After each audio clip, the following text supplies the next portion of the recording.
As toddlers, we sputter our first words, mama, papa, or something to that nature. We stuttered through our first sentences and learned the alphabet in kindergarten. But as I learned consonants, I skipped back to learn them again and again and again and again and again. Very quickly, too. I might have skipped back 5 times in 3 seconds. It became a problem in school, answering questions, reading out loud. I was prescribed a few years of speech therapy. From a young age, we are told to speak our minds and to be ourselves. We were put into piano lessons, soccer teams, gymnastics, chess clubs, swimming lessons, so as to find whatever it is that would inspire us to become whatever it will be that we will shape ourselves into. We were read Dr. Seuss, and we dreamed of, the places we'll go, where we'd be when we got into high school, college, beyond. And the question they asked us, and ask us the most, remains the same. What do you want to be when you grow up?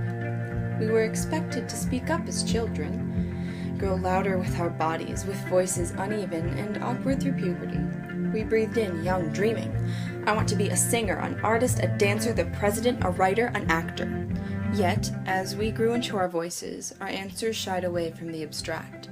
I want to be a teacher, a lawyer, a doctor. We did this until we were left with a job description fit for the economy, our ACT score, tax bracket, riskless, dreamless. But as a child, I myself didn't speak, at least without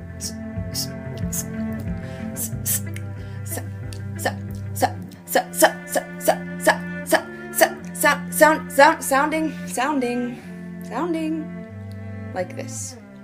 I dreamed. But I couldn't answer that question out loud, and was often left to explore the ever-expanding infinity of my own head. Let me tell you that some of those more terrifying thoughts are so much more troublesome than the monster in my closet that waited with bated breath for the moment my father flipped off the lights in my room when I crawled into bed for another nightmare.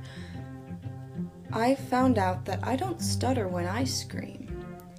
And, as my mother sang me back to sleep, I discovered I couldn't stutter in song either. Only in speech, spoken answers found my burden, my embarrassment.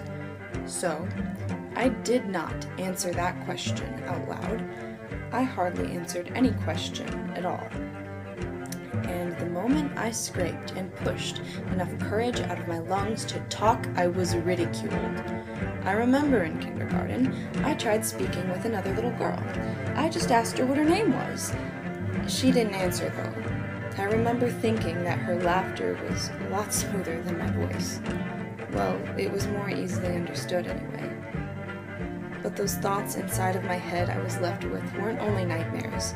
Infinity is so much more vast than word or verb could ever begin to describe alone. I dreamed, further than words could ever take me, but I wrote more than I could ever say correctly. In my thoughts, I was an explorer, a nurse, a mother, and a teacher. I was an architect, a designer, a singer, a dancer, and an author. In my wordless existence, I found a love for language, and in my dreams I spoke that passion clearly enough.